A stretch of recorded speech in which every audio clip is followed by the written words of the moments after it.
Late one night, a rickshaw driver picks up a beautiful woman, asking to go to a ghat, or a flight of stairs which leads down to a river often used for bathing rituals. On the way to the destination, the driver spots another equally beautiful woman, and not wanting to leave her vulnerable in the night, he stopped and asked if he could give her a ride to a safer destination. However, before the woman could even answer where she was going, the driver turned pale and began to retreat as fast as he could. "What happened?" inquired his passenger. The driver said, "Did you not see her feet? They were backwards. She's a Kichkundi." "Her feet were backwards?" the passenger responded. "Like mine." Welcome to Ladies Fright. I'm your host, Joan.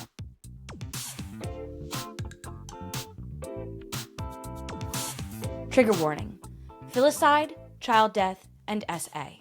In Nepal, there is this type of spirit known as a Kichkundi. Now, this is not your basic model of spirit. Kichkundis are created due to certain circumstances. First, they are a spirit of a woman. This woman would have faced a tragic death. Some of these women were said to be rejected by their romantic interest or have been abused by their loved ones. Sometimes it's the tragedy of passing during pregnancy or childbirth. Other times, they've struggled in life after their husbands were killed and their status in society changed. Either way, these women are suffering when they die. Then, to add insult to injury, they are not properly cremated. Their spirit will be attached to an uncremated part of their remains. This brutal lot in life, to then once again be mistreated at their last rites, leads these spirits to become vengeful. Although, I think these female spirits have a lot more to be vengeful about than just unfinished cremation. The tale of these spirits highlight the discrepancy in treatment between genders in Nepal. But more on that later. Let's start with what exactly is a Kichkundi. They will appear as beautiful young women with long black hair and pale skin. I've seen conflicting accounts if they wear red bridal saris or white ones, but the one feature which remains consistent is their feet are facing backwards. Often their targets are men, especially men who travel and may be lonely. You can probably guess what type of company these guys are looking to be keeping.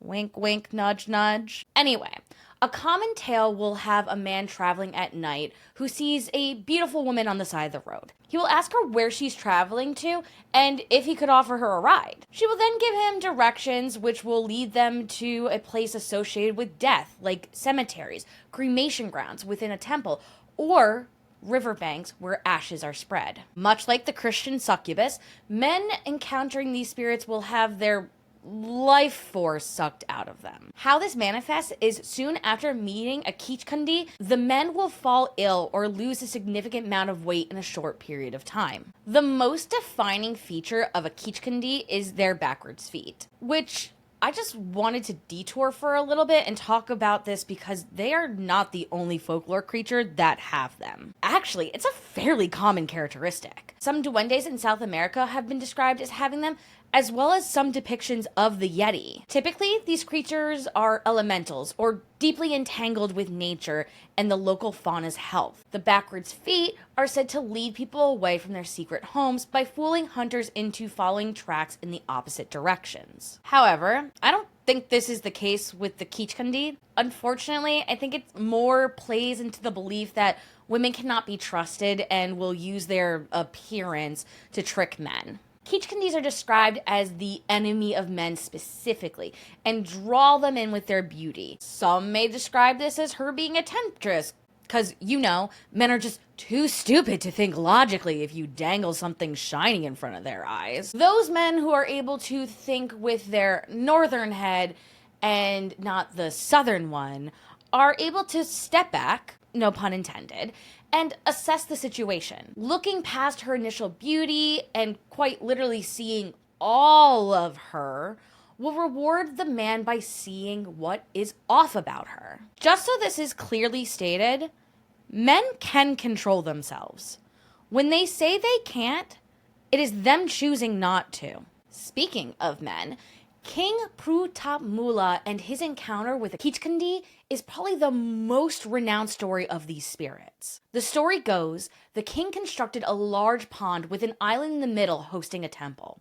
It was all supposed to symbolize love and devotion. Each night, the king would visit the temple alone, or so he thought. One of these peaceful nights, he was approached by a woman. She was beautiful, with her long black hair and skin glowing in the moonlight, and soon the king was not spending nights at the pond for the tranquil atmosphere. After this first meeting, the king became sick. The illness only progressed through the months as he continued to meet with the beautiful woman every night. Some of their meetings were a bit more intimate than others. Months into these nightly meetings, she came with a +1, a newborn baby. She told the king the baby was his, but she had no means to support it. So she proceeded to choke the infant right there in front of him. At this horrific moment, he looked down and noticed her feet were backwards. I am married, and I think my husband is the perfect man for me. However,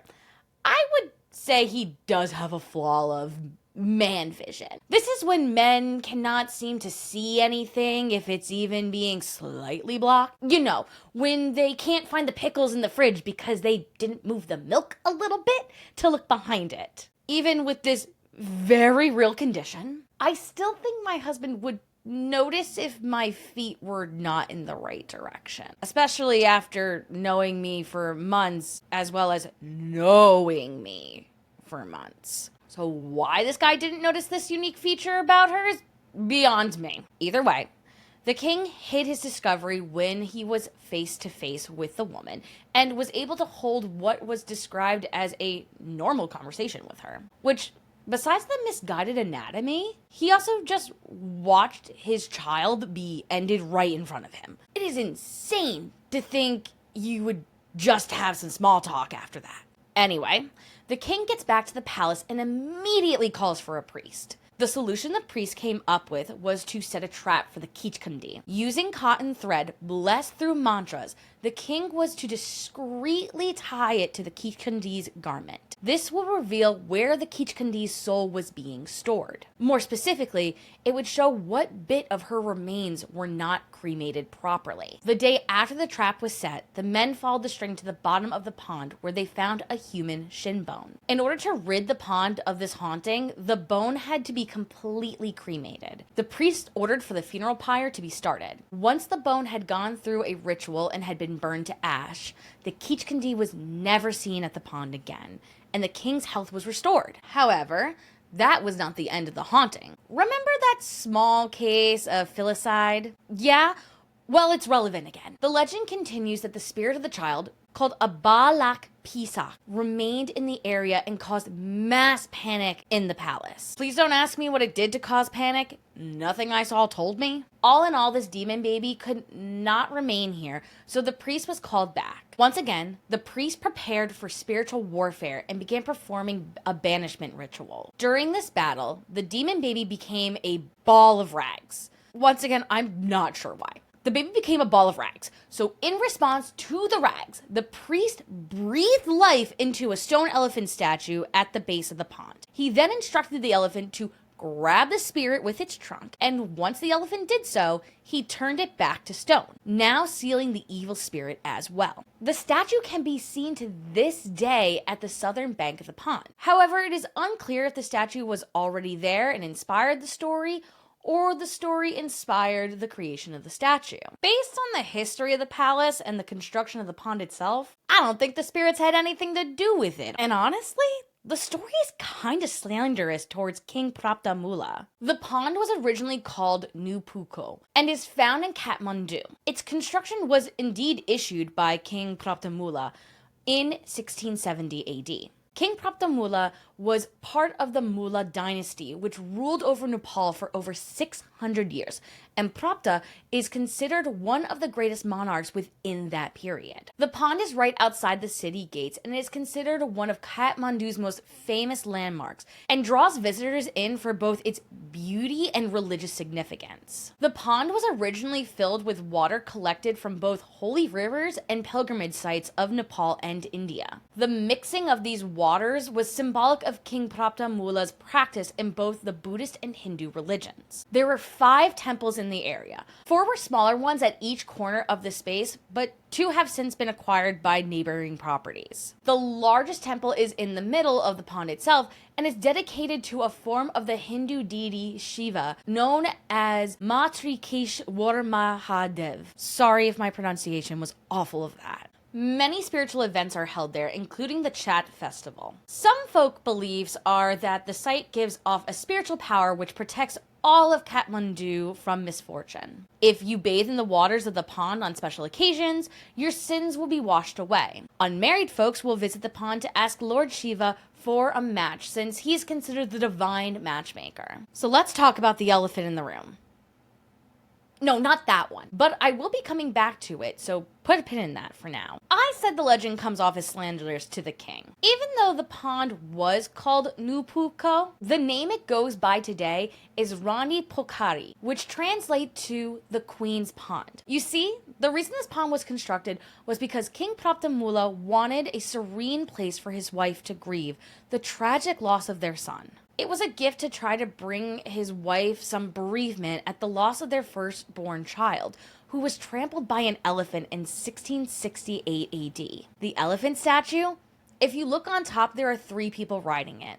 The figure's supposed to be Prapta and 2 of his sons, Chakravratendra and Mahitendra. Chakravratendra being the son who tragically passed. So the story about him having an affair in what is basically a memorial he constructed for his grieving wife feels really messed up. But I can understand where the story comes from. King Prapta Mula was by no means a champion of women. He had 2 official wives, but some historians believe he maintained a harem. It is also alleged he SA'd a girl, which later resulted in her death. I think it's important to examine 2 major factors of Nepalese culture when considering the Kichkandi stories: Nepal's relationship with cremation and Nepal's relationship with women. Cremation practices for the dead are found in both Hindu and Buddhist beliefs, though performed differently and for different reasons. Nepal is primarily Hindu, but there are also those who practice Buddhism. A major factor of the cremation culture in Nepal is the setting of a river. Rivers are considered sacred, and if you cremate a loved one on the banks of one, it will ensure their journey to the next life is blessed. One of the most sacred rivers is the Bagmati in Kathmandu. Just to give a very brief explanation of cremation practices in Nepal, in the Hindu tradition, after death, bodies are cleaned up and dressed in simple white traditional clothing and have a garland of marigolds put on them. This is probably why some of the cases of the Kichkandi appear in white saris. After cleaning and dressing, the family members will say prayers in order to guide the soul. The act of cremation is believed to release the soul from the body. When it comes time for the cremation, the eldest son is asked to perform the final rites and lights the funeral pyre. The body is covered in wet straw, which creates a thick white smoke and hides the body from public view. The family is to stay through the whole process and make sure all the remains are properly turned to ash. Having a bone left suggests your family was careless or didn't stay to move your soul through the process. After being mistreated in life and then to not be respected enough to make sure your soul moves on properly, it comes as no surprise that the Kichkandi would be vengeful. Once everything is completely ash, the remains are spread in the river to symbolize the end of the mourning period. A mourning period lasts between 10 to 13 days, and the family is considered unclean during that time, which means they can't participate in festivals and ceremonies, as well as they need to refrain from eating certain foods like meat or salt. I find it interesting there seem to be no male counterpart to the Kichkandi. No evil creature comes from not properly cremating a man. This made me look into Nepal's attitude towards women. And to be blunt, it's not good. Nepal is a patriarchal society, which I, in America, am also living in a patriarchal society. For example, marital partner SA was only outlawed in Nepal in 2006. However, the US only outlawed it in 1993. Only 13 years prior. We can all do better. One of the major issues Nepal's girls and women face is child marriage. According to the organization Girls Not Brides, 35% of Nepalese girls will marry before the age of 18, with 6% marrying before the age of 15. A combination of lack of formal education, poverty, and the remains of a caste system lead families to arrange their young daughter's marriage, often to men who are much older than they are. Some parts still practice arranged marriage and hold the belief that they are more likely to go to heaven if they marry their girls off before they start their first menstruation. These marriages lead to pregnancy, where 14% of girls have had a live birth before the age of 18. Sometimes these older partners will pass away, leaving these girls as widows. Widows are not expected to remarry, and since most of the women's work is in the home and unpaid labor, this is difficult on the family. Widows are supposed to dress in white, the color of mourning,